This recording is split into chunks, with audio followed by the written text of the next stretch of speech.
আরে কি বলবো, আজকাল ব্রাহ্মণের ছেলে, আজকাল ওই যে নোমর সওয়ালও অনেকে বাউন হয়েছে, ওগুলোই এক টান দেয়, সুর টান দেয়, এতে গন্ধ পুষ্পে সচন্দন অঙ্গাং গণেশায় নমঃ, আবার একটু টান দিয়ে নেয়।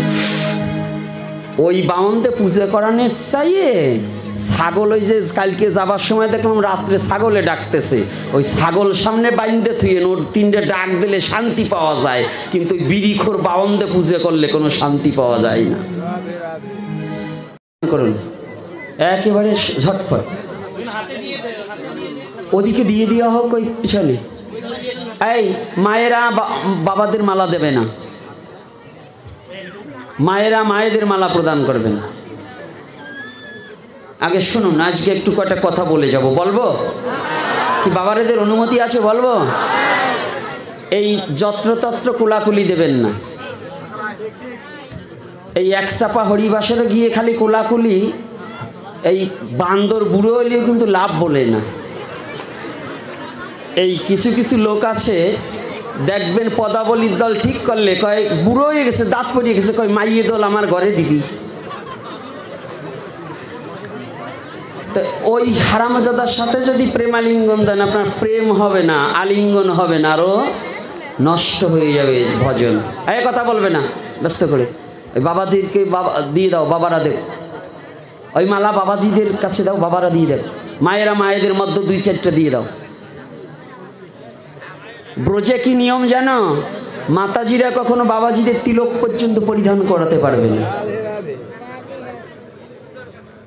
এটা জেনে রাখতে হবে। তারপরে বলছি, নীরবতা পালন না করলে কোনো লীলায় যাব না। ব্যস্ত করে 2 মিনিটের মধ্যে মালাগুলো দিয়ে দিতে হবে।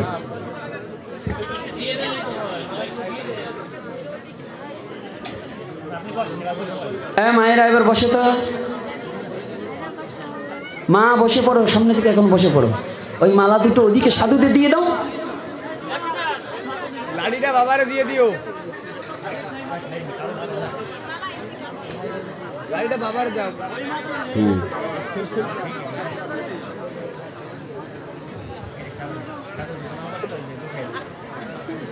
জয় নিতাই। আমার নারুগোপাল চলে এসেছে, আমার আর চিন্তা নেই। তো যাক, আপনারা সকলে ভালো আছেন। আজকে এক একটা করে ধরে ধরে জবাব করব, বসে থাকবেন, কারণ সময় বেশি নেই, তার মধ্য দিয়ে কিছু কথা বলতে হবে। নারী পুরুষ প্রেমালিঙ্গন ভালো জিনিস, যেখানে লিঙ্গভেদ থাকে না, আলিঙ্গন। নারীর হতে হয় পুরুষ, আর পুরুষের হতে হয় নারী। যখন কামনা বাসনা থাকে না, তখন একজন আর একজনকে জড়িয়ে ধরতে হবে। তাহলে কোন জ্ঞানে ধরবেন? এই ভালো করে জানো, এই যে বাবারা মায়েরা, আমরা তো হরিবাসরে গেলে এক কীর্তনী আর কাম সারিয়ে দিই। কারণ কি জানেন? হারমোনি নিয়ে এক অর্ধা গান গাওয়ার আগে ওরে প্রেম আমার জাগে, কীর্তনী আর কিছু নাই, কিন্তু আমার প্রেমে একেবারে গদগদ। যাইয়ে আমার পাশে 36 জন রয়েছে, এই 36 জনের কাঁধের উপর দিয়ে ডিঙিয়ে যাই আমার মনের মতো জনরে জড়াই ধরি। ওরে প্রেম রে! তা প্রেম যদি তোমার এত ওঠে, তাই তোমার পাশে যেজন আছে তারে চোখে দেখো নাই? কি বাবা বলুন, সত্য কিনা? তো এগুলোই খের বেচা প্রেম করলে হবে না, ওই আলিঙ্গন দেওয়ার দরকার নেই। আপনি আগে নাম শুনুন, নামে যখন বিমোহিত হয়ে যাবেন, যাকে আপনি জড়িয়ে ধরবেন। এখানে রাধা বল্লভ কি বলছে? প্রেম সুহাগে কাছে নিও, প্রিয়া কিংবা প্রিয়জন, জয় রাধে গোবিন্দ বলে দিও প্রেমের আলিঙ্গন। ওরে প্রেম সুহাগে কাছে নিও, প্রিয়া কিংবা অপ্রিয়জন, কথাটা একটু বুঝবেন। প্রিয় কিংবা অপ্রিয়জন, যার সাথে আপনার ঝগড়া, সেও আপনার কাছে অধীন, ঝগড়া থাকবে না। তাই বলছে প্রেম সুহাগে কাছে নিও, প্রিয় কিংবা অপ্রিয়জন, জয় রাধে গোবিন্দ বলে দিও প্রেমের আলিঙ্গন। ও তার প্রতি অঙ্গে দিও অঙ্গ, করিও গোবিন্দের সঙ্গ। প্রতি অঙ্গে দিয়ে অঙ্গ, রাধে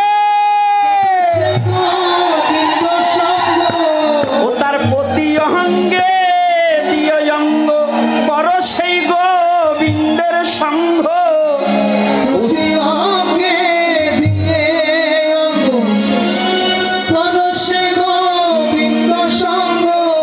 উথালিবে প্রেম তরঙ্গ, তাপিত প্রাণ শীতল হবে।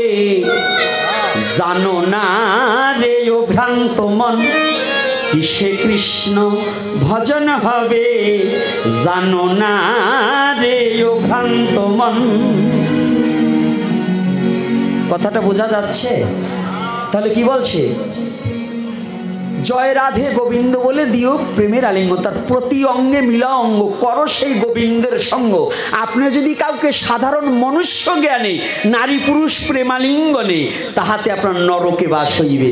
আর যদি আপনি তার মধ্যে আমার গোবিন্দকে দর্শন করতে পারেন, তাহলে তাকে প্রেমালিঙ্গন দেওয়া যাবে।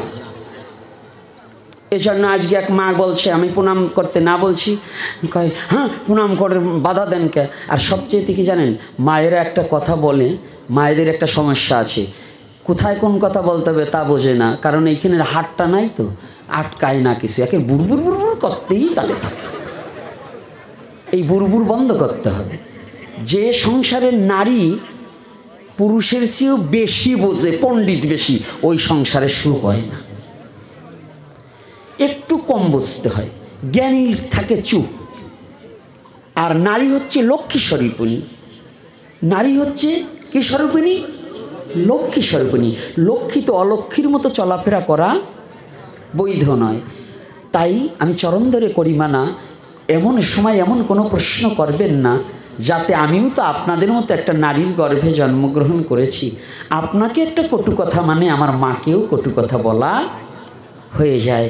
এজন্য নারী জাতিকে সম্মান করি, কিন্তু এমনভাবে আমি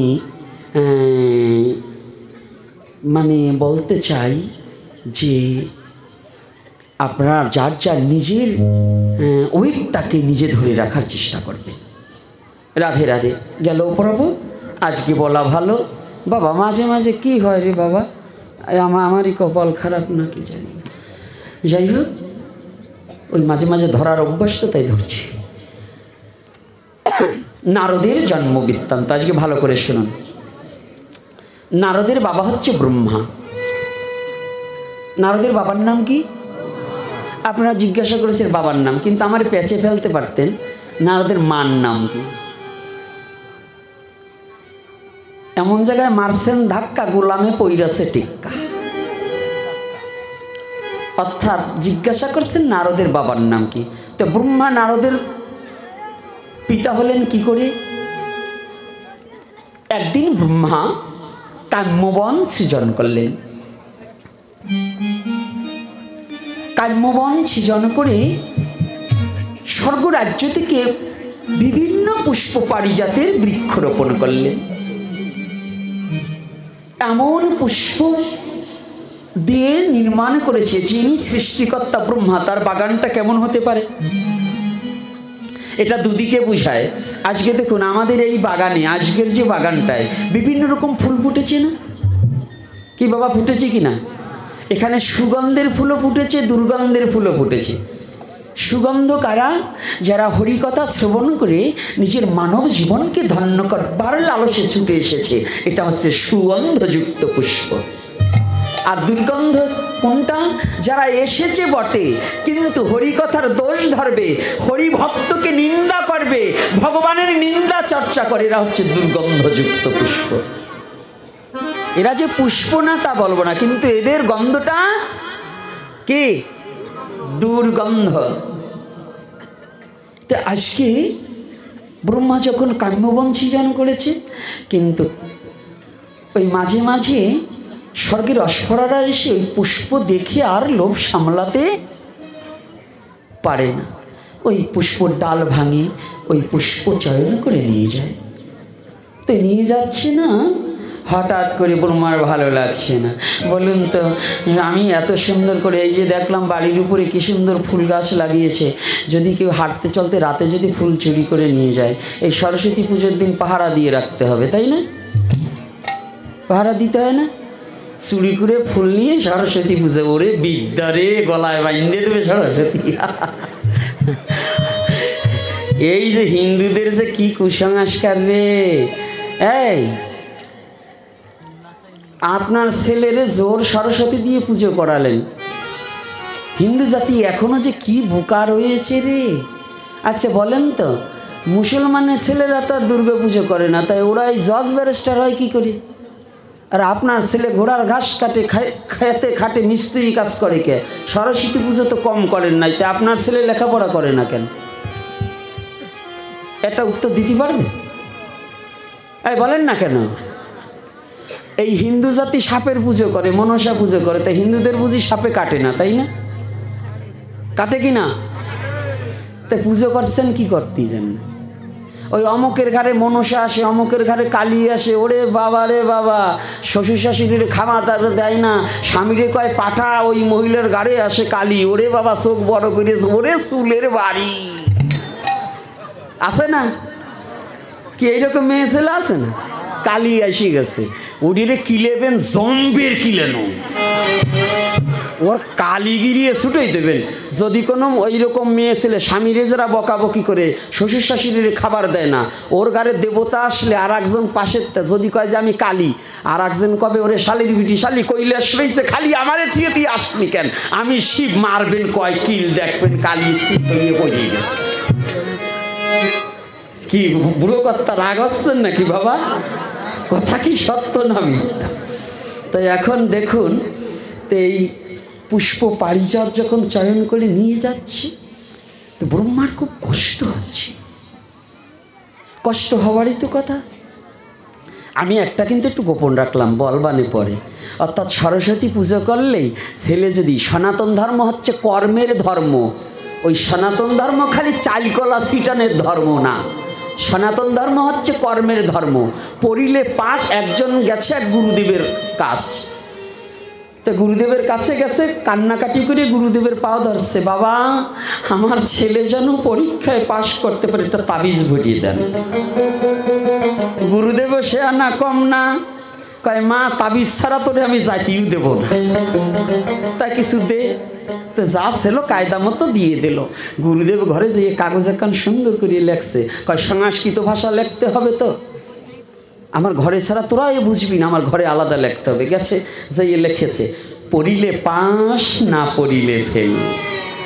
লেখে বড় তাবিজ একটা বইরা দিছে, এখন এই গলায়, পোলার গলায় দিছে। পোলায় তো আনন্দে আটখান, আর পড়া লাগবে না, তাবিজ নিচ্ছি আমি তো এমনি পাস। পরীক্ষা হয়ে গেছে। এইবার সবাই তো ওই সওয়াল কম পাইছে, বুঝছেন তো? হ্যাঁ, তিনটেই হরিবল হরিবল। তো যখন ছেলে ফেল করছে, এদিকে তো এতগুলো টাকা দিছি, মা তো চাইতে গেছে, গেছে গোসাই বাড়ি। হ্যাঁ, আপনার তাবিজের কোনো গুণই নাই, আপনার গুণ নাই। কয় কেন মা? বলছে কেন, যে তাবিজ দিয়েছেন আমার ছেলে পাশ করবে, আমার ছেলে ফেল গেল কেন? কয় মা একদিনও কি পড়ছে? বলছে না। বলে তাই তাই একটু গলার তাবিজটা খুলে দেখতো মা। তখন খুলছে, কয় তাবিজটা একজনে একটু পড়াতো। এখন ওই কাগজ পড়াই দেখে যে পড়িলে পাস না পড়িলে ফেল। বুঝতে পারছেন তো? সনাতন ধর্ম হচ্ছে কর্মের ধর্ম। সরস্বতী পুজো করলেই আপনার ছেলে পাশ করবে না যদি ছেলে লেখাপড়া না করে। তা আপনি যদি সাধু হতে হলে সাধনা না করলে শুধু কয়েকটা মালা নিলেই সাধু হওয়া চায় না। কি যায় বাবা? তিলক নিলেই যদি সাধু হওয়া যাইতো, তাহলে এক সারি তিলকগুলাই আমি ডুবোই উঠতাম, তাইলে আমি সাধু হয়ে যাইতাম। তাহলে খালি তিলক নিলেও সাধু হয় না, মালা নিলেও সাধু হয় না, আগে তার সাধনা করা চাই। সাধনার ধর্মের নামই সনাতন ধর্ম, দয়ার ধর্মের নামই সনাতন ধর্ম, কৃপার ধর্মের নামই সনাতন ধর্ম, করুণার ধর্মের নামই সনাতন ধর্ম। নাকি? রাধে রাধে। ব্রহ্মার খুব কষ্ট হলো, ব্রহ্মা অভিশাপ দিলেন, এই বনে যে ঢকবে সেই গর্ভবতী হয়ে যাবে। বাক্য বীজ, কাম বীজ, স্পর্শ বীজ, তিন প্রকারের বীজ। বাক্য বীজেও জন্ম, স্পর্শ বীজেও জন্ম। আগের মুনি ঋষিরা স্বামী স্ত্রীর দেহ সম্ভোগের দ্বারা সন্তান অনেকেরই হতো না, ওই নাভিতে স্পর্শ করে মন্ত্রপুত করে যদি বলতো তোমার ঘরে আমার সন্তান যাচ্ছে, তখনই সন্তান হতো। হতো কি না? ভগীরথের জন্ম জানেন তো? দুইজন নারীর পিণ্ডতে ভোগে ভোগে ভগীরথের জন্ম। এগুলো তত্ত্ব ব্রহ্মবিবর্ত পুরাণ পড়লে পাবেন, অযথা আমাদের কেন হরান করবেন? এই জন্য জন্মতত্ত্ব নিয়ে কোনো আলোচনা করা উচিত নয়, তাতে অনেকের ভক্তি নষ্ট হয়ে যায়। তো এইবার দেখুন, যখনই বলছে এই বনে যে ঢুকবে সেই কি হবে? গর্ভবতী হবে। ব্রহ্মা তো চলে গেছে, এইবার শিব ঠাকুর, জটাধারী শিব ঠাকুর না, শিব ঠাকুরকে চেনেন তো? এই যে আপনাদের দেশে আছে কিনা জানি না, ওই বাবা করে টান দিয়ে আছে কি না? আজকাল সাধু গাঁজা খেতে পারলেই বড় সাধু। কিন্তু শাস্ত্রে বলেছে নিশাভুক্তকারীর পরবর্তী জন্ম শূকরকুলে জন্মগ্রহণ করতে হবে। এই যুব সমাজ ভালো করে জানো, নিশাভুক্তকারীর পরবর্তী জন্ম শূকরকুলে জন্মগ্রহণ করতে হবে। এই যে যারা আসছেন না, অনেক দেখছি পান একগাল দিয়ে একেবারে ফুলিয়ে দিয়ে তার সাথে আবার একটু আলাপাতা, একটু জর্দা, বাবা জর্দা ছাড়া চলে না। হ্যাঁ, জিব্বা বাইর করলে কালিমা ফেল। আবার ওই ব্যক্তির যদি ভোগের তরকারি বানাবার না দেওয়া হয়, কয় আমার সে কি অমুকের বোর সিহারা ভালো, তারে দেশে আমারে দিল না কেন? আরে তুমি তো বুঝলা না, তুমি কথা বলবার গেলে পটাপট কিছু পড়ে যাবে মুখের দিয়ে, ওইটার ভিতরে পড়ে না? যারা পান খায়, পান খাওয়া লোক কথা বলতে গেলে ছ্যাপ ছেটে না? তো ওই আপনার মুখের দ্রব্য ছ্যাপ পড়বে ভগবানের সেবার দ্রব্য, ওইটা ভগবানের সেবায় লাগে? লাগবে? কথা বলেন না কেন? তাহলে যদি না লাগে, এজন্য পান খেতে পারেন। সনাতন ধর্মে পান খাওয়ার বিধান আছে। চুনার সুবারি ভিন্ন, এলাচ দানা দ্বারা পান খাওয়া বৈধ, কিন্তু চুন সুবারি দিয়ে নয়। এই যে হাতেও একটু লাগাবেন, চাটবেন, আবার বৈষ্ণবের পায়ে প্রণাম করবেন। আপনার স্যাপ মাখানো হাত দিয়ে বৈষ্ণবরে প্রণাম করলেন, আপনি পাপ করলেন না পুণ্য করলেন? বোঝেন না? বোঝেন না কি? এই কথা বললে কষ্ট হয় নাকি? এরকম করে কিনা বলুন? এই জন্য পুরুষ কিংবা নারী ওই যে পান চাবাবেন আর ওই জিভ ভাই হাত ঘষবেন, আবার সাধুগুরু বৈষ্ণবরে প্রণাম করবেন। আরে কি বলবো, আজকাল ব্রাহ্মণের ছেলে, আজকাল ওই যে নোমর ছাওয়ালো অনেকে বাবন হয়েছে, ওগুলোই এক টান দেয়, সুর টান দেয়, এতে গন্ধ পুষ্পে সচন্দন ওঙ্গাং গণেশায় নমঃ, আবার একটু টান দিয়ে নেয়। ওই বাউনতে পুজো করানোর চাইয়ে ছাগল, ওই যে কালকে যাবার সময় দেখলাম রাত্রে ছাগলে ডাকতেছে, ওই ছাগল সামনে বাইন্দে থুয়ে ওর তিনটে ডাক দিলে শান্তি পাওয়া যায়, কিন্তু ওই বিড়িখোর বাউনতে পুজো করলে কোনো শান্তি পাওয়া যায় না। বুঝতেই পারছেন? কি কষ্ট পাচ্ছেন নাকি বাবাজিরা? কি সাধু বাবারা মিথ্যা বলছি বলুন? জোয়ারে দিয়ে আমি ভূত ছাড়াবো, তারেই যদি ভূতে ধরে, তাই ওই ভূত ছাড়বে? তো সমাজ কি, সনাতন ধর্ম কি? সত্য, সরলতা, প্রেম, পবিত্রতা। তো যার দ্বারা আমি মন্ত্রপুত করে বেদ মন্ত্র উচ্চারণ হবে, ও যদি নিশাখোর হয়, ও যদি মাতাল হয়, তার দ্বারা পূজা করলে, বেদ মন্ত্র উচ্চারণ করলে আমার জাতির কোনো উপকার হবে না। কারণ যার নিজের শৌচতা নাই, নিজের শুদ্ধতা নাই, ও আবার আমার পুজো করে আমাকে কি পবিত্র করবে? অপবিত্র পবিত্র বা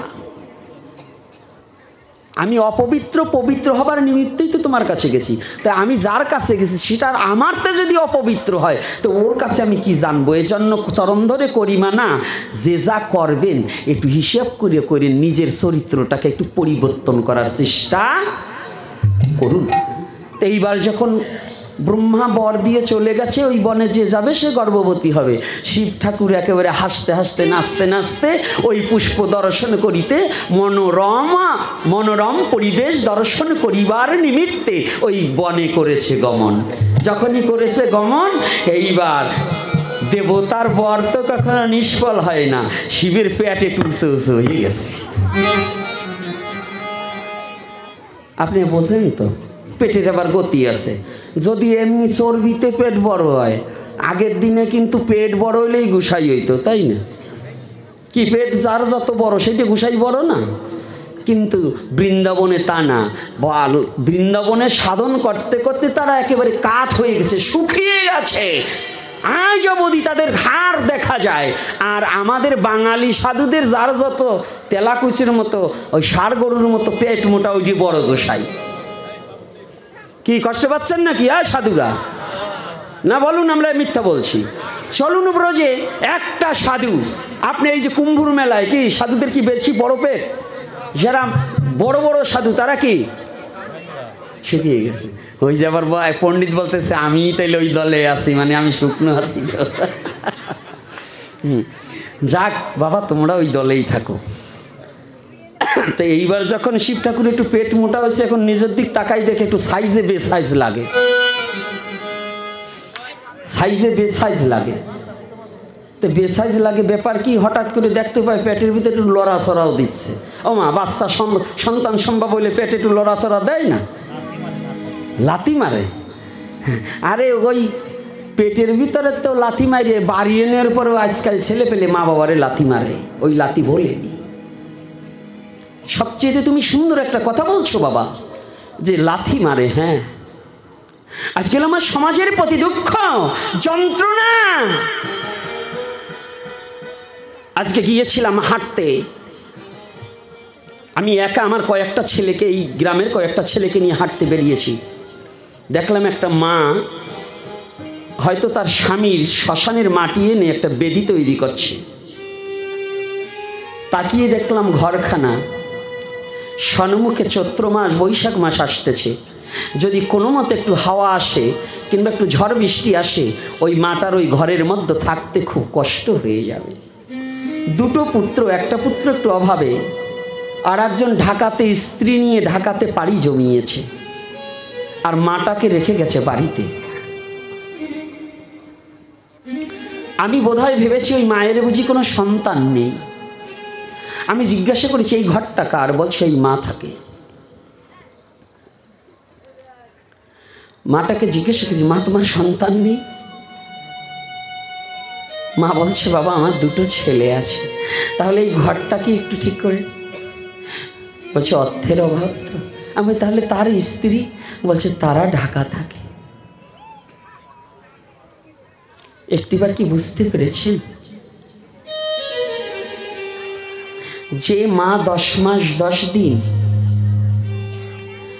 একটা গর্ভে একটা সন্তানকে কত আশার আলো দেখে, প্রত্যেকটা মা যদি বেবিচারী হিসেবেও যদি সন্তান সম্ভাবা হয়, ওই সন্তানটাকে গর্ভে রেখে রাতের বেলায় হাত দুটো দিয়ে বেঁধে রেখে ভগবানের কাছে দুটি চোখের জলে বক্ষ ভাষায়, গোবিন্দ যে সন্তানটাকে দিচ্ছ, এই সন্তান পৃথিবীতে প্রকাশ পেলে না জানি আমার সমস্ত দুঃখ যাবে চলে, আমি একদিন আশার আলো দেখছি, আমার আর দুঃখ থাকবে না। আজকে স্ত্রী পুত্রকে নিয়ে তুমি ঢাকা ফ্ল্যাট বাসা নিয়ে থাকতে পারো, আর যে মাটা ঘরে বসে রয়েছে জরাজীর্ণ ঘরে, এই ঘরটার বেড়াটাও ঠিক করতে পারো না। বাবা আমি অনুরোধ করছি, সে কোনোদিন সৎ পুত্র হতে পারে না। সৎ পুত্র কুলের ভূষণ। আমি যদি এক মুঠ খুদ ভাত খাবো, তবু আমার মা বাবাকে নিয়ে খাবো, মা বাবাকে পরিত্যাগ করে নয়। মা বাবাকে পরিত্যাগ করে নয়, মা বাবাকে পরিত্যাগ করে পৃথিবীতে কেউ কখনো বড় হতে পারেনি। ভুলে গেছো, রামায়ণ পড়নি, সনাতন ধর্মে শুধু শিক্ষিত হয়েছ, শিক্ষিত গাধা হয়েছ, কিন্তু সনাতন ধর্মের নীতিটাকে জেনে নিতে পারোনি। সনাতন ধর্মের আদর্শটা কি জানো? সনাতন ধর্মের মহাভারত রামায়ণ কি শিক্ষা দিয়েছে তা জানো? ভুলে যেও না, রামায়ণে অন্ধমণির সিন্ধু ছেলে, সিন্ধু কি করেছিল? পিতা মাতাকে একটিবার, মহাভারত যদি কোনো নারীও দুর্যোধনের ফ্যামিলির চরিত্রটাও দর্শন করত, ধৃতরাষ্ট্রের ফ্যামিলিটা যদি একটু দর্শন করতো, তাতেও সে ধর্মশীলা হতো। যদি রামায়ণের চরিত্রটাকে সনাতন ধর্মের কোনো মানব যদি হৃদয়ঙ্গম করতে পারে, সে কখনো অমানুষ হতে পারে না। তুমি তাকিয়ে দেখো, সিন্ধু মা বাবাকে দুটো ঝুড়িতে বসিয়ে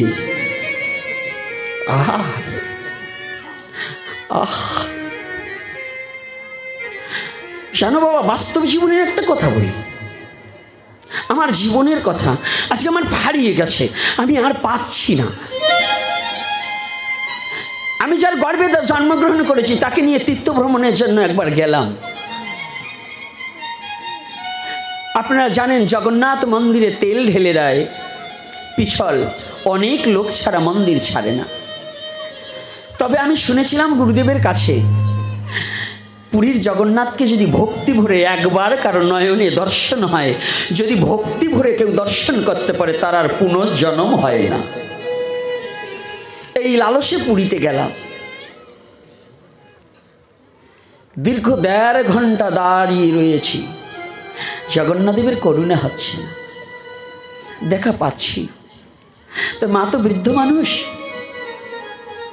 তো মনে মনে চিন্তা করছি, জগন্নাথদেবকে বলছি, জগন্নাথ দেব তুমি আমাকে দেখা দাও বা না দাও, মার জীবনে তো আর তোমাকে দেখা নাও হতে পারে, তুমি আমার মাকে কৃপা করে একটিবার একটু দেখা দাও, আমাকে তোমার দেখা দিতে হবে না।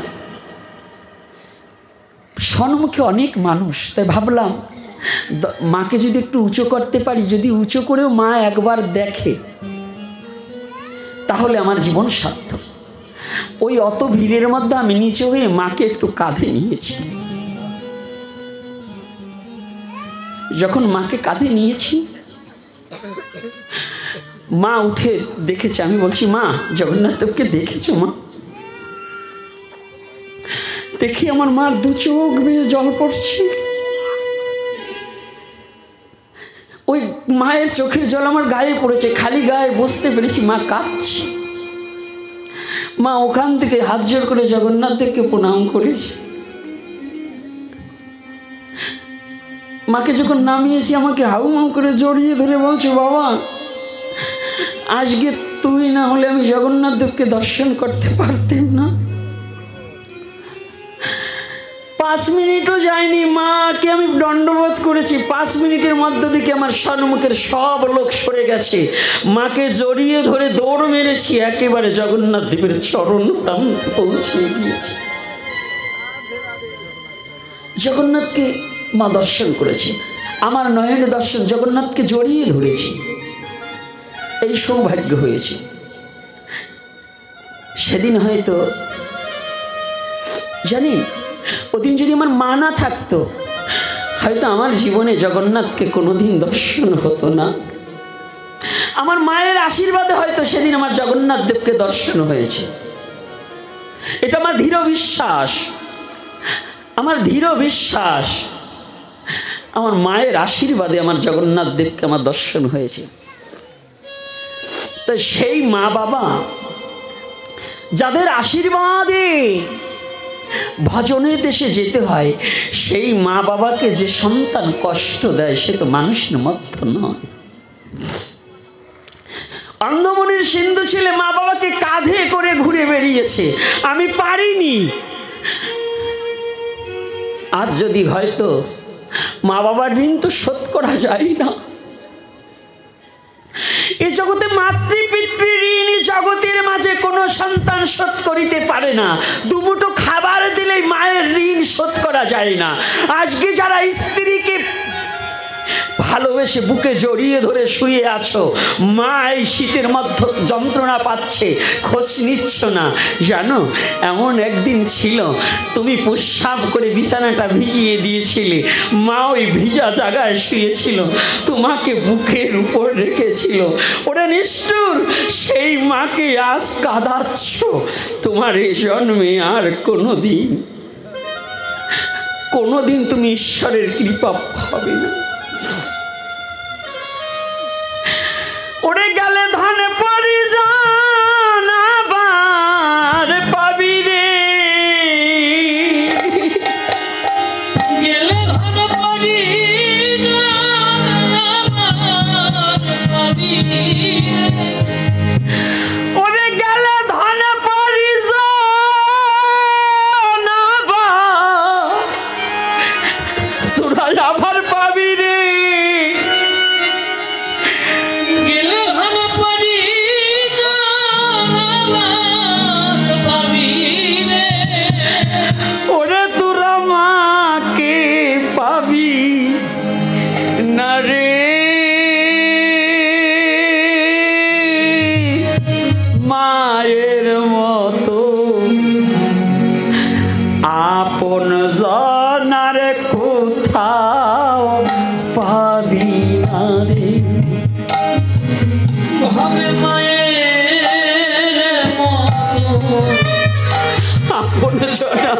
আপন জানা কোথাও পাবি না রে। ওরে গেলে ধনে পরিজন আবার পাবি রে। গেলে ধন পরিজন জয় নিতাই গৌর হরি বল। মন তুই আবার পাবি রে। ওরে মাকে গেলে আমি পাবি না রে।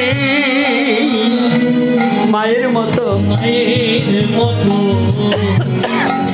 করে আপন কেউ তো হবে না। মায়ের মতো দরদিয়ার কোথাও পাবি না।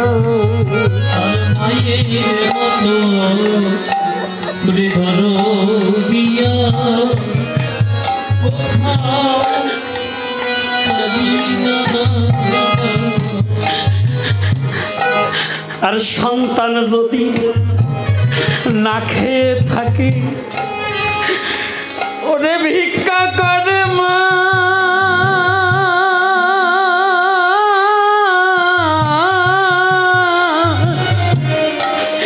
ওরা নিজে না খেয়ে জননী তার সন্তানকে খাওয়ায়। আর সন্তানে যদি ওরে না খেয়ে থাকে ভিক্ষা করে মা। ভিক্ষা করে মা নিজে না খেয়েও জননী ওরে নিজে না খেয়েও ওরে জননী সন্তানকে খাওয়ায়। সন্তানকে খাওয়ায়।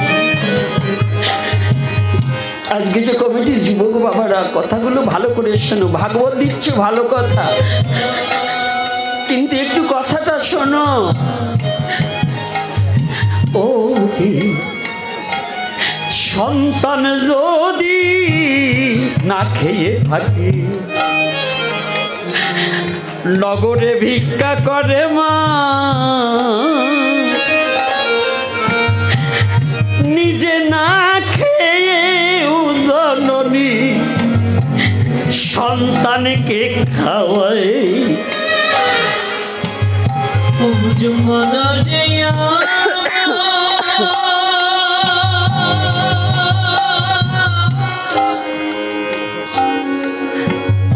বুঝবানো রে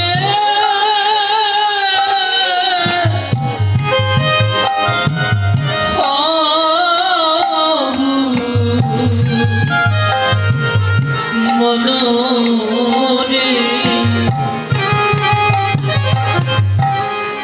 সন্তান যদি না খেয়ে থাকে নগরে ভিক্ষা করে মায়। ভিক্ষে করে মা নিজে না খেয়েও জননী নিজে না খেয়েও জননী সন্তানে খাওয়ায়। ওরে ক্ষুধার জ্বালায় দিশে হারা কত যে যায় মারা।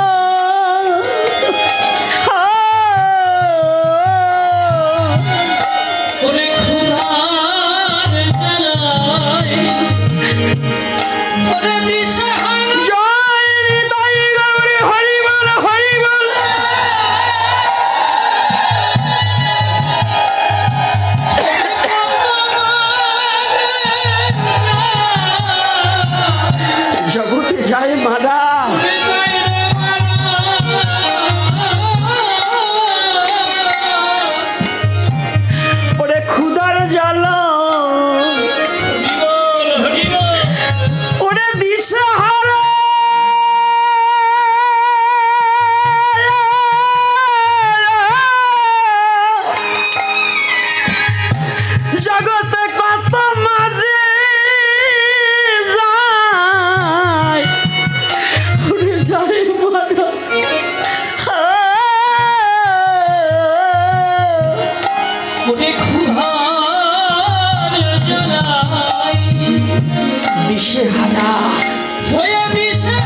জ্বালায় দিশে হারা, কত মাও যে যায় মারা, জীবন দিয়ে করে সন্তানের মঙ্গল কামনা।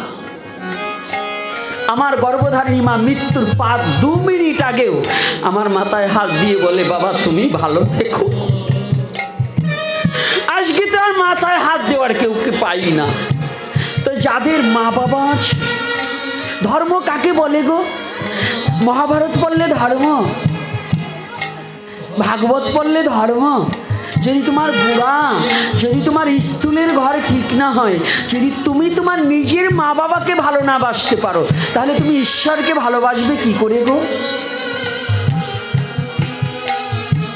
কি বাবা বাসা যাবে? ধর্ম কাকে বলছে? ধর্ম কি খালি হরে কৃষ্ণ বলে কীর্তন বাজানোই ধর্ম? শুধু নগরে নগরে হরে কৃষ্ণ বললাম এটাই ধর্ম? ধর্ম হচ্ছে সেই যে কর্তব্য পরায়ণতা। ভাগবত স্পষ্টভাবে বললেন। সুখদেব গোস্বামী মহারাজ পরীক্ষিতকে বলেছিলেন সাধু সাধু সাধু। যখন সুখদেব গোস্বামীকে প্রশ্ন করেছিলেন আসন্ন মৃত্যু ব্যক্তির কিম কর্তব্যয়া, মহারাজ পরীক্ষিত বললেন, হে মুনিবর, অতি সন্নিকটে যার মৃত্যু তার কর্তব্য কর্ম কি? মহারাজ পরীক্ষিতকে বললেন সাধু সাধু সাধু। সেদিন বলেছিলেন মহারাজ পরীক্ষিত, অভিশপ্ত জীবনে সাধু হওয়া যায় না, আমি কিসে সাধু হলাম? সুখদেব গোস্বামী বলেছেন, মহারাজ আপনার পিতামহর চেয়েও আপনি অতীব সুন্দরের কথা বলিয়াছেন। পিতামহ মানে ঠাকুর দাদা। মহারাজ পরীক্ষিতের ঠাকুর দাদা অর্জুন। বললেন কি করে হয়? বললেন যার রথের সারথি ভগবান কৃষ্ণ দয়াময়, সে জিজ্ঞাসা করেছিলেন কৃষ্ণের কাছে যে আমার কাছে কোনটা মঙ্গল হইবে। মঙ্গলময় হরি যার রথে রয়, তার আবার মঙ্গল অমঙ্গলের কি প্রয়োজন হয়? আর আপনি মহারাজ আপনার কর্তব্য কর্মের কথা বলেছেন, সেই ধন্য চরাচরে যে নিজের কর্তব্য কর্ম করে। কর্তব্য কর্ম বুঝেন তো? স্বামীর প্রতি স্ত্রীর কর্তব্য আছে, স্ত্রীর প্রতি স্বামীর কর্তব্য আছে, মা বাবার প্রতি সন্তানের কর্তব্য আছে, মা বাবারও সন্তানের প্রতি কর্তব্য আছে, ভাই ভাইয়ের প্রতি কর্তব্য আছে, আছে কি না? বন্ধু বন্ধুর প্রতি কর্তব্য আছে, আছে না বাবা? প্রতিবেশী প্রতিবেশীর প্রতি কর্তব্য আছে, আছে না? আর আজকাল আমরা কি কিসের ধর্ম করব? একই গ্রামে দলাদলি 3টে, একই বংশে দলাদলি কত, হিংসার প্রকোপ, মারামারি, চিল্লাচিল্লি, কাটাকাটি। ওরে সাধু হয়েছি। কথাটা বুঝতে পেরেছেন? কিছু পুরুষের সামনে রাখা পাঠ কীর্তনের একটা ভাব গাম্ভীর্যতা আছে। অবিবাহিত মেয়েকে যদি বলা হয় তুমি একটা সন্তান প্রসবের কেমন যন্ত্রণা বলে দাও তো, বলতে পারবে? পারবে? তাহলে কিছু সাধু সন্ত যারা একটু ভক্ত প্রাণের লোক, তাদেরকে সামনে না দিলে হরিকথায় আনন্দ আসে না। আমার কথায় রাগ করবেন না, ক্ষমা সুন্দর দৃষ্টিতে দেখবেন। ভাববেন যে আমরা কি ভক্ত না? না ভক্ত, তার মধ্যেও কিছু আপনাদের বুঝতে হবে। সম্মানী ব্যক্তিকে, গুরুজনকে, কিছু বয়োজ্যেষ্ঠ ব্যক্তিকে। আরে যতই যুব সমাজের কথা বলি, বেসন ধানের ডোল ঠিক বেসন বাড়ি আসলে কাজে কিন্তু লাগে। এজন্য বয়স্ক লোকগুলোকে একটু সামনে দিলে কথার একটু স্প্রেঞ্জ বাড়ে, একটু গতি বাড়ে। এজন্য কেউ রাগ করবেন না। যেখানে যাবেন আমি আগে যাব এটা নয়, আমি একজনকে আগে বসতে দেবো, এটা আমার হৃদয়ে থাকা চাই। যাক, ওদিকে কথা না বলে আজ দূরান্ত থেকে ছুটে আসা ভক্ত ভক্তিমতী মা ও বাবার আমার ছুটে এসেছেন। সবার রাতুল চরণে এই হতভাগা দাসের সশ্রদ্ধ প্রণতি জ্ঞাপন করছি। আজ 84 ভক্তবাড়ির যুবসঙ্গের আয়োজনের আজ দ্বিতীয় রজনী। স্রোতস্বিনী নদীর ধারার মতো স্রোতস্বিনী নদী যেমন অব্যাহত থাকে না, মানব জীবনের সময়ও কখনো অব্যাহত থাকে না। কখনো সময়টা ফুরিয়ে গেছে। 1 বছর নয় 2 বছর অপেক্ষা করেছে আমার যুবক বাবারা, অক্লান্ত পরিশ্রম করেছে। আজকে আমার একটা যুবক ছেলের কথা শুনে সত্যিকার হৃদয়টা বিগলিত হয়ে গেছে। বলছেন বাবা এই দিনটার জন্য বড় সাধনা করেছি। কি সাধনা জানেন? ঈশ্বরের সাধনা করতে পারিনি, তবে আমাদের নিজেদের পুকুর লিজ নিয়ে আমরা এই যুব সমাজ মাছ ছেড়ে সারা বছর ঘুম কামাই করে আমাদের লাভ হয়েছে মাত্র 20,000 টাকা। তারপরেও আমরা আশা ছাড়িনি। দেখুন, আমি সবচেয়ে আজকে ওদের কাছে চিরকৃতজ্ঞ যে আমার মহাপ্রভুর সৈনিকরা। কেন মহাপ্রভুর সৈনিকরা? আজকে যে ছেলেদের মদ গাঁজা তাসের নেশায় পড়ে থাকার কথা অর্থ দিয়ে, সেই ঘাম ঝরানো অর্থ দিয়ে আজকে আপনাদের মতো সাধুগুরু বৈষ্ণবকে এক জায়গা করতে পেরেছি। এটা একটা চরম পাওয়া আমার কাছে। আপনারা প্রাণ ভরে পাঠের প্রারম্ভে আপনারা সকলে ওদের জন্য একটা আশীর্বাদ করবেন, ওদের জড় বুদ্ধি নাশ হয়ে যেন শুদ্ধ কৃষ্ণ প্রেম ভক্তি জাগ্রত হয়। আমি ওদের কিছু দিতে পারবো না, তবে গৌরহরি যেন ওদের কৃপা করে শুদ্ধ ভক্ত তৈরি করে।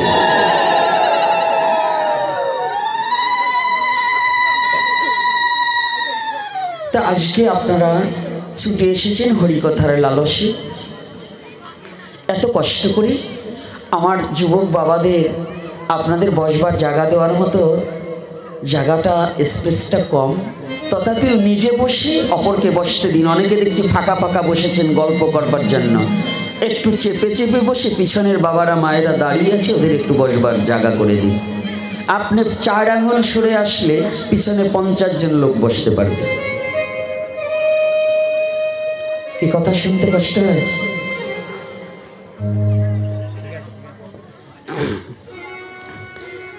চোখের সামনে হাত হুত লাললে লুললে তো আবার তোমাদের দিকেই চোখ যায়, এই জন্য হাত হুত না লড়লে চোখে চোখে কথা বলো। হ্যাঁ, জ্ঞানী বোঝে ইশারাতে, মূর্খ বোঝে কিলে।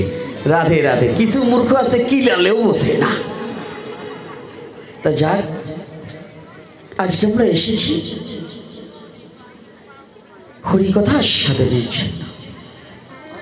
আমি প্রত্যেকটা মাতৃমণ্ডলীকে বলবো, পিছন হইতে সামনে পর্যন্ত সবার মস্তকগুলো ঢেকে বসুন।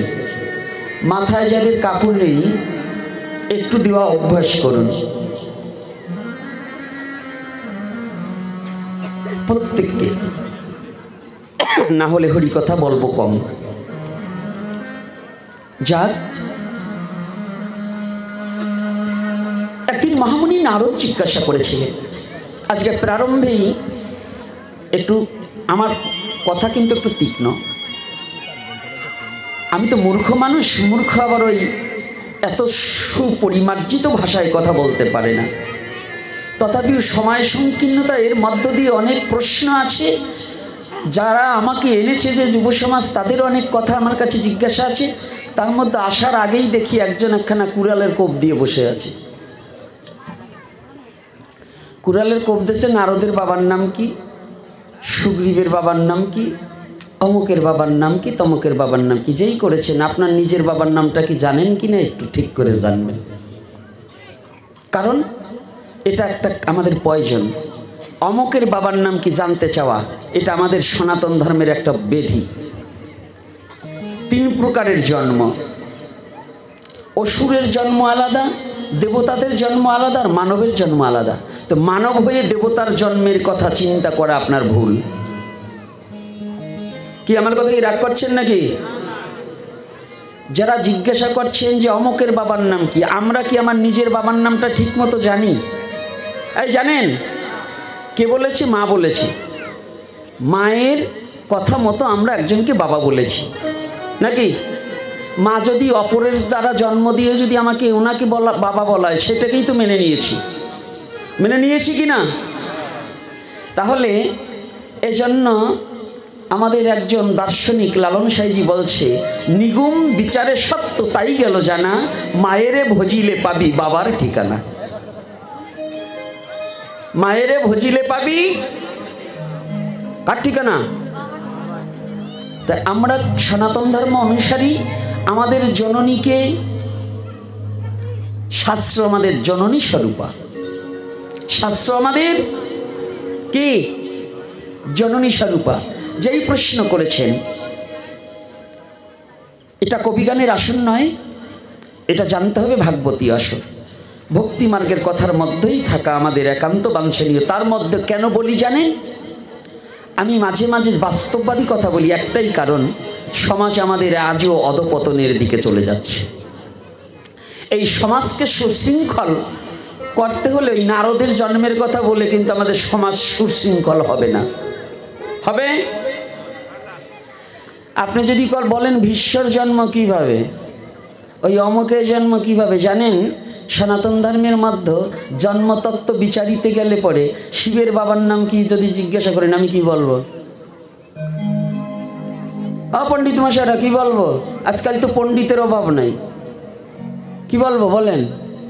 এমন কিছু কথা আছে যাহা বলতে গেলে সমাজে জানতে হবে। দাঁত গজানো ছাড়া ছেলেকে যদি কলই ভাজা দেওয়া হয়, তাহা খেলে যেমন ছেলের বদ হজম হবে, তদ্রূপ সব শাস্ত্র অধ্যয়ন করে সব কথা প্রকাশ করলে পরে সমাজ এবং জাতির আরো ক্ষতি হতে পারে। অশোক চক্রবর্তী রাসের কথা যেভাবে বলে, ওয়া শুনলে পরে ছেলে পেলে রসাতলে যাবে। রাস ওই সাধারণ কাঁচা কথা নয়। রাষ্ট্রত্ব বুঝতে হলে পরে তার পিওর খাঁটি ব্যক্তি হতে হয়, নিজের কাম পরিবর্জনকারী ব্যক্তি হতে হয়। যতদিন পর্যন্ত নিজের দেহে কামনা বাসনা থাকে, সে কোনোদিন রাষ্ট্রত্ব শ্রবণ করার অধিকার থাকে না। এখন আমাদের সমাজে তো পণ্ডিত চার কলম পড়াপড়ি করে তিনখানা শাস্ত্র পড়ে আগে তারা রাষ্ট্রত্ব শুনতে চায়, চায় কি না বলুন? চায় না? ওটা মূর্খ। রাস সম্বন্ধে কোনো জ্ঞানই নাই। আপনি ব্রহ্মবৈবর্ত পুরাণে দেখবেন রাস সম্বন্ধে যাহা বলা আছে, বাপ আর ছেলে এক জায়গায় বসে শ্রবণ করা যাবে না। এখন প্রশ্ন যা করবেন হিসাব করে করতে হবে, যে কথার মধ্য দিয়ে আমাদের সমাজ, জাতি এবং আমার সনাতনী চেতনা যেন হয়। কি কষ্ট পাচ্ছেন আমার কথায়? এটা কি আমাদের বৈধ না অবৈধ? নারদ জিজ্ঞাসা করেছে, নারদের জন্ম বৃত্তান্ত একটু চাইছেন তো, একটু দিবানে। নারদের জন্ম কিভাবে দেখ একটু পরে বলছি, কিন্তু আগে শুনুন নারদ কি বলছে ভগবানের সাথে। নারদ মানে কি এইটাকে জানেন তো? না মানে নারদ মানে বাধা, যার স্বর্গ মত্ত পাতাল কোনোখানে যাওয়ার কোনো বাধা নেই, তার নাম নারদ। নারদ শুনেছেন? আপনারা সবাই জানি নারদ মানে কি ঝগড়াটে, তাই না? আর নারদ মানে কি ঝগড়াটে না? আপনার বাড়ির পাশে যদি একজন ঝগড়া লাগে, আপনার নারদ নারদ নারদ মানে ঝগড়া যদি বেশি লাগে। কোন চোরে বলছে রে, নারদ ছাড়া কোনো দেবতাও রক্ষা পায়নি। নারদ ছাড়া কোনো দেবতা রক্ষা পায়নি। আপনি দেখুন পুরাণ, মহাভারত, ভাগবত, নারদ যেখানে নাই ভগবানের লীলাই সেখানে পুণ্য নাই। কলির যুগে আসবেন, শ্রীবাস ঠাকুর যেখানে নাই ভগবানের লীলাই পুণ্য নাই। এই নামের প্রচারটাই শ্রীবাস অঙ্গন থেকে হয়েছে। সেই নারদই কলির যুগে শ্রীবাস নিয়ে জন্মগ্রহণ করেছে। বলো না গো রাধে রাধে। তাহলে এই নারদ কিন্তু যেন কোনো ব্যক্তি নয়, যিনি ভগবানের কাছেও ভালো, অসুরদের কাছে ভালো, দেবতাদের কাছেও ভালো। বলুন কেউ কোনোদিন কোনো পণ্ডিত, এখানে যতজন আছেন, আজকাল তো আমাদের হিন্দুদের মধ্যে আমাদের পণ্ডিতের অভাব নাই। একজন পণ্ডিত উঠে বলতে পারবেন যে নারদের সাথে কোনো অসুরের সাথে ঝগড়া হয়েছে? একটা গ্রন্থ থেকে একটা উদ্ধৃত দিতে পারলে সারা জীবনে তার দাস হয়ে যাব আমি। নারদের সাথে কোনো দেবতার সাথে ঝগড়া বেঁধেছে? নারদের সাথে কোনো অসুরের সাথে ঝগড়া বেঁধেছে? নারদের সাথে ভগবানের সাথে ঝগড়া বেঁধেছে? তাই আপনারা নারদকে খারাপ মনে করছেন কি করে? নারদ এমন একজন ব্যক্তি যে সর্বহাটের কাঠালি কলা, মানে আপনাদের দেশে কি বলে গো? না না, কবরি কলা, যা সব পূজায় লাগে। নারদ হচ্ছে তাই।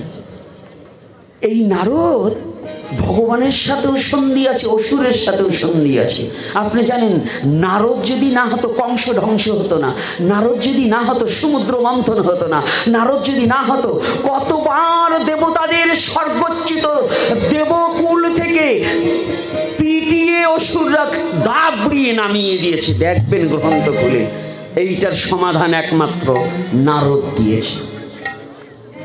কে দিয়েছে? কে দিয়েছে? নারদ দিয়েছে। তো সেই নারদ আগে জানতে হবে এই নারদ কে। নারদের নাম শুনলে ভয় পেয়ে কোনো কিছু করার নেই। নারদের নাম, নারদের বাহন কি? হ্যাঁ, চেনেন তো? আর 2-3 বছর পরে ঢেকি কি তা চেনবে না নেই এগুলো, কারণ হরিবোল হয়ে গেছে। আগে ঢেকির ওই পুষ মাসে পুজো করতো কি না? ঢেকিতে পিঠা দিত না? দিত কি না? এখন আছে? এখন মেয়েরা কপালে সিঁদুরই পরে না, আবার ঢেকিতে পুজো। ওরে বাবা, যাক একটু একটু দেবা নে, আজকে শেষ দিন তো। এইবার নারদ ভগবান কৃষ্ণকে জিজ্ঞাসা করেছে, ও ভগবান, তুমি তো ধনীর ভগবান, তুমি তো গরিবের কেউ নয়, তুমি তো কাঙালের কেউ নয়।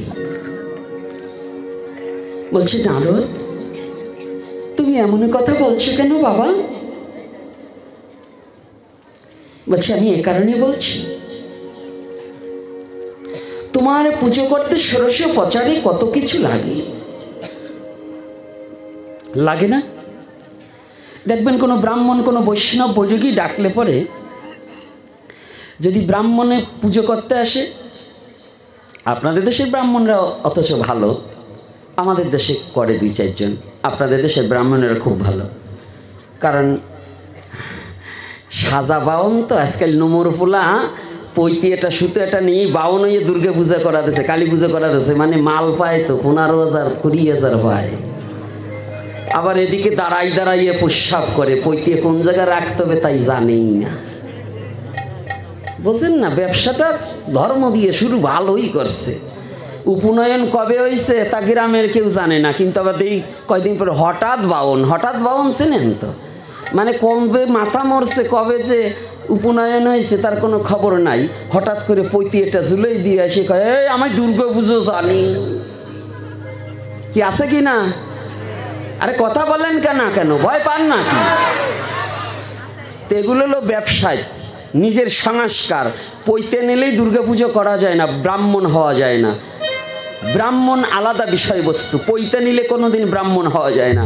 তবে কি নমসূতের ছেলে ব্রাহ্মণ হতে পারে না? হ্যাঁ, মুচির ছেলেও ব্রাহ্মণ হতে পারে, কিন্তু সেটা সাধনার দ্বারা। ওই পৈতে ঝুলাইলেই দুর্গা পুজো করা যাবে না, আগে সংস্কার হতে হবে। মুদ্রাই তো জানে না, চণ্ডীপাঠি। আজকে এক বাবা আমাকে বলছে, আমরা কি পুজো করতে পারি না? কেন পারবেন না? আরে চণ্ডীপাঠটা তো মুখস্থ করেছেন তো, জানেন তো। আপনি একজনে ভাত মারার জন্য প্রস্তুত, আর আলসা মাঠে খাটতে কষ্ট হয়, পৈতে ঝুলিয়ে পরে বাড়ি ওই যে মানে বিয়ায় আবার শ্রাদ্ধের মন্ত্র কইয়ে তো পয়সা আনেন না। এতে ভুর্জায় নমো যেন বলেন না, ওই বিয়ে যাইয়ে। কথাটা একটু ভালো করে মেমোরিতে ঢুকাইয়ে নেবেন। তাই এখন নারদ বলছে, প্রভু গো, এই বিশ্ব জগতে বৈষ্ণবরাও কিন্তু কম জানে না। কিছু কিছু বৈষ্ণব আছে, পরের বাড়ি গেলে পরে গামছা 13 খান, হ্যাঁ শাড়ি 2 খান, হ্যাঁ এই লঙ্কলত কাপড় লাগবে এত খান, কিন্তু নিজের বাড়ি হরিবোল। দেখবেন কর্তার বাড়ি ভোগ দিবার গেলে 5 পদের ভাজাই জোটে না, আর পরের বাড়ি গেলে লুচি পুরি ছাড়া হয় না। কি আছে না এরকম? হ্যাঁ, সত্যি তো। আবার আজকাল কিছু কিছু প্রসাদ বুঝি লোক হয়েছে, পরের বাড়ি ভোগ লাগাবার গেলে পরে ওরা দেখবেন নিজের বাড়ি মনে হয় জীবনেও কিছু খায়নি, জম্বেরে খাওয়া খাবে, আর পলিথিন বইরে বাড়ির জন্য নাতিপুতির জন্য নিয়ে যাবে। তা তুই ভোগ দেবার গেছিস না ভোগ আনবার গেছিস? হ্যাঁ, কোনটা হয়? ভোগ আনবার গেছে না, এই ভোগ সেই ভোগ। তুমি যদি এই গাইরস্থ বাড়ি থেকে নিজের সংসার বাঁচাবার জন্য নিয়ে আসো, এ সারা জীবনের তরে তোমার ভোগতে হবে, এটা সেই ভোগ। এজন্য সাবধান, প্রসাদের অধিকার সবার, সবাইকে প্রসাদ দিয়ে দাও, বিলিয়ে দাও। খালি তোমার ছেলে মেয়ের জন্য, বাড়ির জন্য নিয়ে আসবে, এজন্য তোমাকে ডাকা হয়নি। তুমি তো বৈষ্ণব, তো বৈষ্ণবের লক্ষণ কি? ভোগ লাগিয়ে নিজের কোনো মতে একটু উদারটাকে পূরণের জন্য একটু প্রসাদ রেখে সব প্রসাদ ভক্তদের মাঝে বিলিয়ে দিতে হবে। কষ্ট হচ্ছে আমার কথা শুনতে? হ্যাঁ, ওই রকম যদি 2-4টা করে এখানে, তো ভাবতেছে আমি যে করি গোসাই জানলো কি করি। কিন্তু আমার তো একটু ধারণা আছে, পরের বাড়ি খাইয়ে যখন বেড়াই। তো যাই হোক, নারদ বলছে, ও ভগবান, তুমি তো ধরির ভগবান, তোমার পুজো করতে কত কিছু লাগে। মনে করো এমন একজন ভক্ত আছে, এমন একজন অধম আছে, যার তোমাকে দেবার মতো কোনো কিছুই নেই, যার তোমার একটা নৈবেদ্য কেনার মতো সামর্থ্য নেই,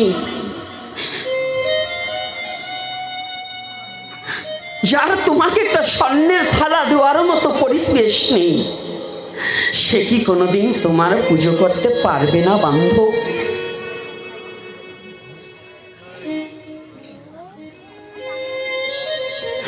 সে কি কোনোদিন তোমার চরণ দর্শন করতে পারবে না?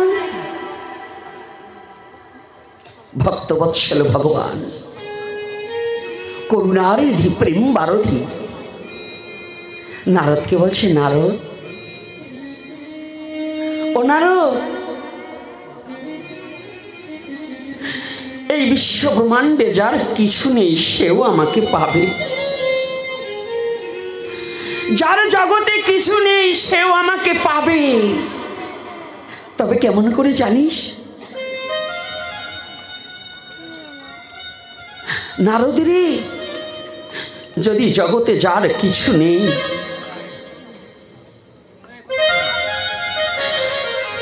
একটিবার জগতের দিকে তাকিয়ে দেখো, তুলসী বৃক্ষ দেখেছো না? হ্যাঁ প্রভু, দেখেছি। আমাকে যার কিছু দেওয়ার সামর্থ্য নেই, ওই তুলসী বৃক্ষ থেকে দুটো পাতা, হ্যাঁ কৃষ্ণ গোবিন্দ বলে যদি আমার চরণে কেউ অর্পণ করে থাকে, আমি চিরতরে তার হয়ে যাব।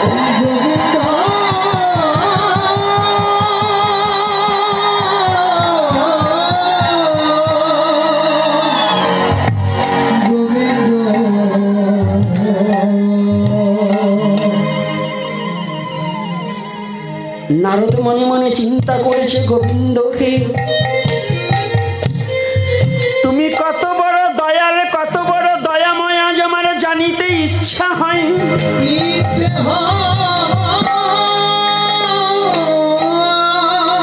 ও বান্ধব, যদি মনে করো যদি কোনো তুলসী বৃক্ষে কোনো পাতা না থাকে, যদি সূর্যের কিরণে পৃথিবীর সমস্ত তুলসী বৃক্ষের পাতা ঝরে যায়, তবে কি তোমার ভক্ত তোমাকে পাবে না?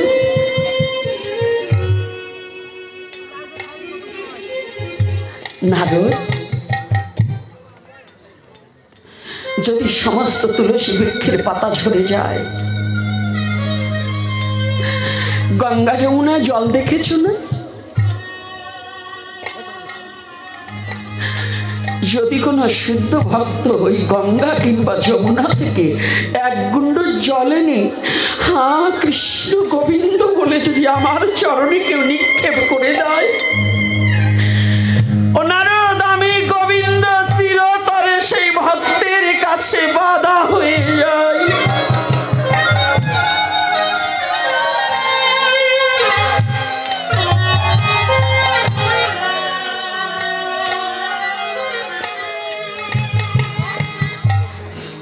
গোবিন্দ, যদি কোনোদিন জগতে ওই গঙ্গা যমুনার জল শুকিয়ে যায়, যদি কোনো গঙ্গা কিংবা যমুনায় জল না থাকে, তাহলে কি তোমার ভক্ত তোমাকে পাবে না?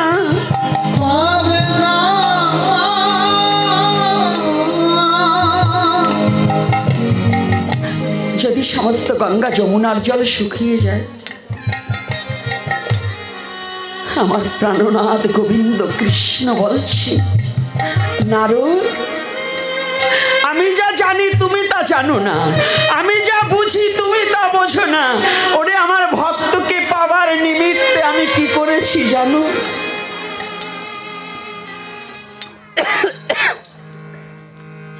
পৃথিবীর পৃথিবীর মাঝে সমস্ত তুলসী ঝরে গেলেও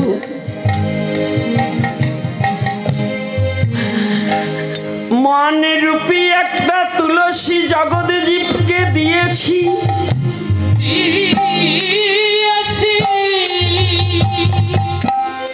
পৃথিবীর সমস্ত গঙ্গা যমুনা শুকিয়ে যেতে পারে,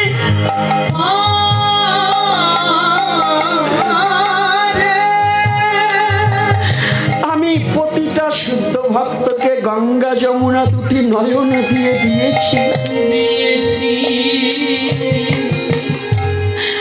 যদি কোনো ভক্তজন একবার কৃষ্ণ বলে ওরে কাঁদিতে পারে, একবার কৃষ্ণ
জগতে যে জনে কৃষ্ণ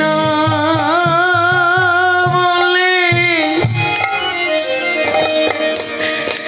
ওরে কাঁদিতে পারে,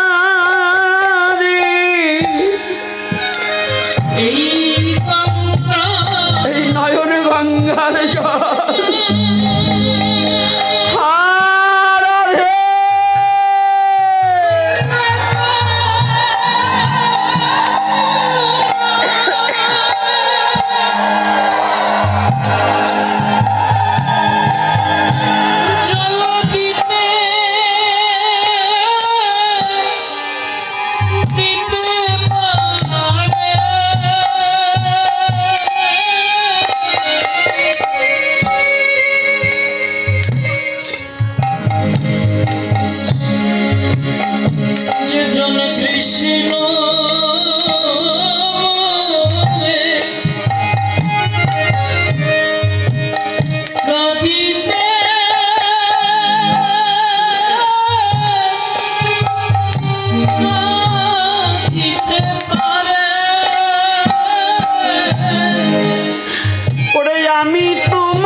জগতে কৃষ্ণ বলেছি ওরে কাঁদিতে পারে, গোবিন্দ আমি তোমার, গোবিন্দ আমি তোমার,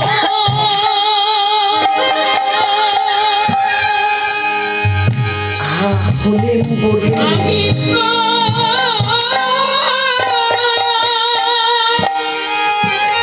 হলেন বলে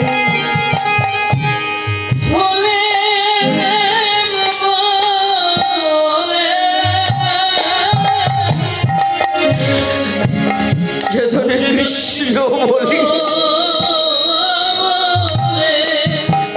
ওরে কাঁদিতে পারি, ওরে কাঁদিতে কাঁদিতে পারে, ওরে তোমার চরণে বিনে আমার আর কিছু নাই রে, যেজনে কৃষ্ণ বলি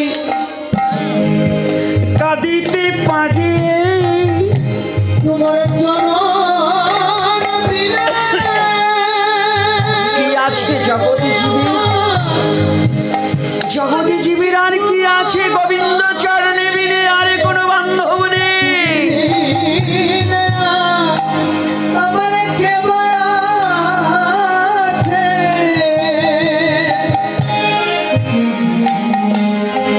এই বিশ্ব জগতে ভগবানকে পেতে তন্ত্র মন্ত্র যন্ত্র কিছুর প্রয়োজন হয় না গো। শুধু দুটো জিনিস।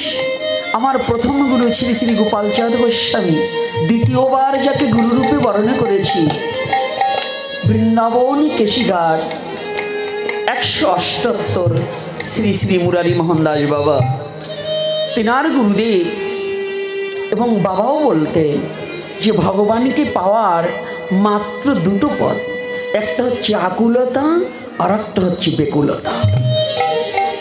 আকুলতা বেকুলতা বিহীনে কখনো ভগবানকে পাওয়া যায় না গো। ভগবানকে পেতে হলে শুদ্ধ চিত্তে প্রাণ খুলে ভগবানকে ভালোবাসতে হবে। হৃদয়ের দুয়ারে খুলে দিয়ে ভগবানকে ডাকিতে হয়। ওই মন্দিরের দুয়ারে নয়, হৃদয়ের দুয়ারে খুলে দিয়ে ভগবানকে ডাকো। কৃষ্ণ কৃষ্ণ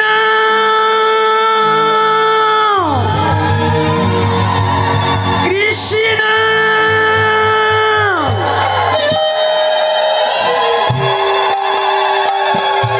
জগতের সবাই তোমাকে পাগল বলবে,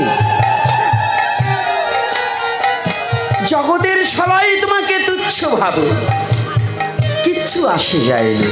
শুধু একটিবার কৃষ্ণ বলে কৃষ্ণ চরণে কি নিজেকে বিলিয়ে দাও। পৃথিবীর সবচেয়ে বড় সাধনা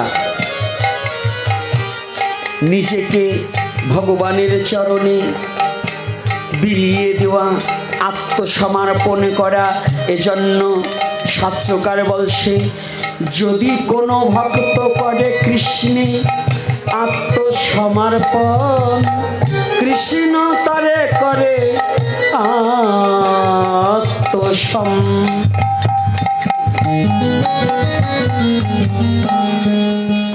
যতদিন পর্যন্ত তোমার আত্মসমর্পণ হবে না, যাগ যজ্ঞ যত করো কৃষ্ণ তো পাবে না। পাবে? ভগবানের ভজনের মূলে কি আত্মসমর্পণ। অহংকারী ব্যক্তি, দম্ভ, দাম্ভিক, গৌরবী, রূপের গৌরব, ধনের গৌরব, সম্পদের গৌরব, বিদ্যার গৌরব, তারা কখনো ভগবত ধাম প্রাপ্তি হতে পারে না। আগে তোমার বিদ্যা ছাড়িয়া, রূপ যৌবনের আকাঙ্ক্ষা ছাড়িয়া, তুমি নিজে ভিখারি হইয়া তুমি সাধু গুরু বৈষ্ণবের চরণে পড়িয়া থাকো।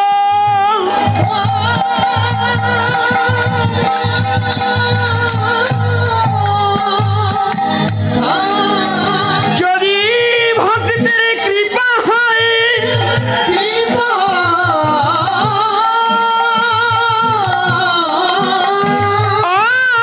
অবশ্যই গুরু কৃপা হইবে। আর গুরু কৃপা হইলে ভগবানের কৃপা তুমি পাইবে। এজন্য আগে অভিমানকে পরিত্যাগ করো। তাই আসুন সবাই মিলে একটু রাধা মাধব কীর্তনে করে নারদের জন্মের কাছে যাই। আজকে ভালো করে জন্মাই দেব। রাধা মাধব কীর্তন করব? কারা কারা করবে হাত তুলুন তো। রাধে, বাহ বাহ বাহ বাহ। মালা কই?